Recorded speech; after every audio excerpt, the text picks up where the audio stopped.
Hi everybody, it's RPG Grandma, and we're continuing Warriors of Mars Combat Part 2. I'm going to look at individual melee rules and procedures. That's the man versus man mostly. And those are going to be a Part 3, and we'll get into the animal stuff, and there'll be a Part 4, which will be the missile firing. Combat rules on that.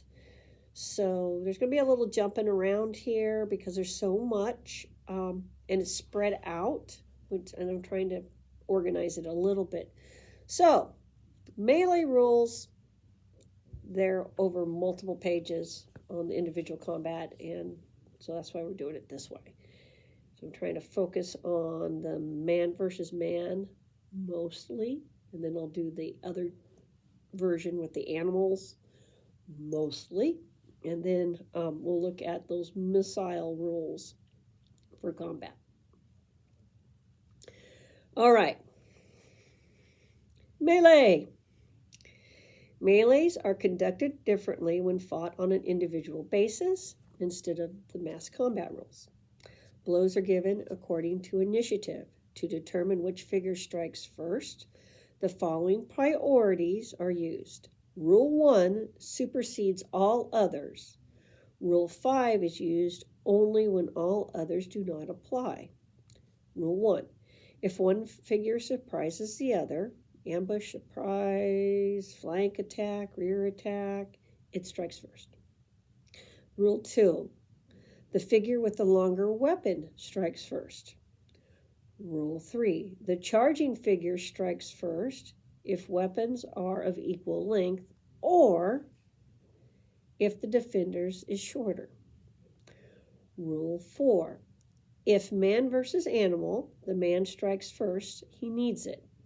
If man versus man, the figure with the higher level ability strikes first. And finally, Rule 5, the figure which did not just move strikes first. Hit determination is by the roll of 3 dice. They mean 3 of these lovely 6-sided dice. The individual combat table is shown at the back of the booklet. The ability level of the attacker is compared to the level of the animal type of the defender to find the score required to hit. So you look either the level of the defender or the type of animal. The attacker then rolls the 3 dice, and if the total equals or exceeds the number shown on the table, a wound or a kill is scored. Important note right now, rounds of a melee per turn are 2. There are 2 rounds per turn. This is important. All right. Man versus man procedure.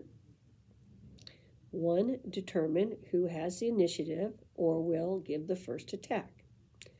2. Roll the 3 dice and consult the appropriate chart. Animal versus animal and or men versus animal. We'll talk about that when we do the animal stuff. Men versus men, combat and initiative. If the score equals or exceeds the larger of the 2 numbers shown, then the opponent is killed and that combat is over. 3. If the number equals or exceeds the smaller of the 2 numbers shown for men, then the attacker has scored a wound. 4. Check initiative. A. If this is not the 3rd successive time which one opponent has held the initiative, it must be diced for by the defender, who rolls 3 dice and must equal or exceed the smaller number shown on the men versus men table, or the initiative remains with the attacker. Or B. If this is the 3rd successive turn in which the initiative has been with the same opponent, it automatically devolves upon the opponent for that turn, while the former attacker will assume roll A above next turn. So you do 2 rounds. That's 1 turn. Then on the second turn, you roll. All right? The defender tries to gain initiative. If he doesn't, the original attacker continues attacking. When you get to the third successive turn, then the defender becomes the attacker. Okay, that makes pretty good sense. Look at my notes here. Okay, my notes. So then we go to that back chart of men versus men, combat and initiative table. And it goes over stuff. On this chart, it tells you to determine the attacker and roll dice to wound kill. Step 1. Step 2. If a kill is not scored, the defender rolls to see if he can gain initiative. Step 3. Opponent with initiative attacks. Step 4. It is assumed that equal weapons are being used. If one opponent is an Okarian, armored with longsword, hook sword, and cup shield, and the other is not so armed, he gains a 1-point advantage on defense, and unless the opponent has a second weapon in his left hand to counter the hook sword, the Okarian also gains +1 on his dice to wound or kill. If otherwise weapons are not equal, the opponent with the greater weapon gains 1-point advantage on both attack and initiative rolls. All right. So based on the wording, I could see how you could think like every round you need to roll for initiative. But then it also specifies turn. So and it would really slow down the game if on every round you were rolling for initiative. So those are the basic melee rules for the man versus man.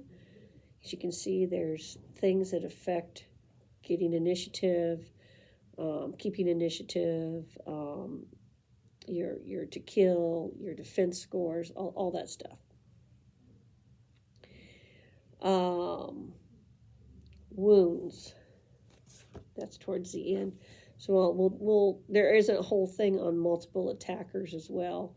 So we'll cover each of these things. The next video, I'll probably do the animal stuff, and then we'll do the missile combat, how that's resolved, and how the damage is done for that. Spoiler alert, if you are below 7th level, do not get shot. Don't do it. Just avoid shootings of any kind. Anyway, everybody have a great day. Part 3 is coming. And I hope you're enjoying 1974 combat rules with a D6 system related to D&D and chainmail, but different.